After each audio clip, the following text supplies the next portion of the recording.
गोला थाना क्षेत्र के सेमरी गांव की सुबह उस दिन कुछ अलग थी। सोमवार तड़के जब ज्यादातर लोग नींद में थे, तभी गांव की एक महिला टहलने निकली।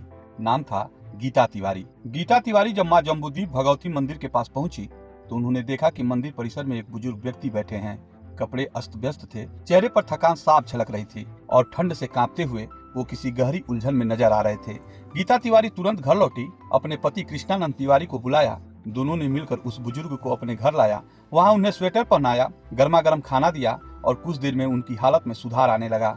लेकिन समस्या यह थी कि बुजुर्ग अपनी पहचान स्पष्ट नहीं बता पा रहे थे। न नाम, न पता और न ही परिवार का कोई सुराग। बस कभी कभी कुछ बिखरे शब्द उनके होठों से निकलते थे जिन्हें समझना मुश्किल था। तभी गांव के दो युवा राहुल तिवारी और राकेश तिवारी आगे आए। उन्होंने बुजुर्ग की तस्वीरें खींची, सोशल मीडिया पर पोस्ट कर दी। साथ ही लोगों से अपील की कि कोई इनकी पहचान बताए। गोला पुलिस को भी इसकी जानकारी दी गई। पोस्ट डालते ही तस्वीर तेजी से वायरल होने लगी।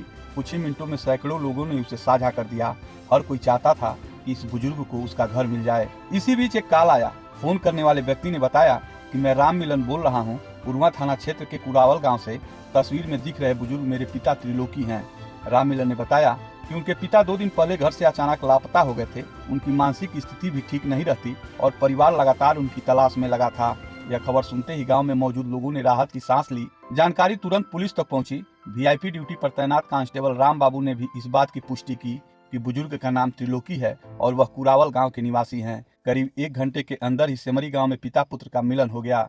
जैसे ही राम मिलन ने अपने पिता को देखा, वे दौड़कर उनके गले लग गए। उनकी आंखों में आंसू छलक पड़े। कई दिनों की चिंता और बेचैनी जैसे एक ही पल में खत्म हो गई।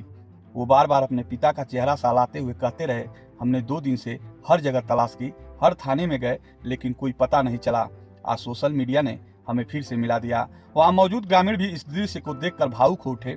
कुछ लोग चुपचाप खड़े थे तो कुछ की आंखें नम थी। थोड़ी देर बाद पुलिस ने दोनों को औपचारिक रूप से पहचान सत्यापन के बाद घर जाने की अनुमति दे दी। राम मिलन अपने पिता को लेकर घर लौटे तो पूरे गांव में इस घटना की चर्चा होने लगी।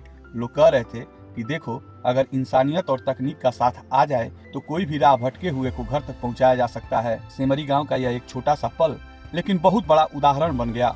आज अनजान लोग एक बुजुर्ग व्यक्ति के लिए आगे आए। सोशल मीडिया ने पुल का काम किया और एक परिवार को फिर से अपना सदस्य मिल गया। गोला के इस गांव की सुबह उस दिन सिर्फ एक कहानी नहीं बनी, वो कई चेहरों पर मुस्कान छोड़ गई।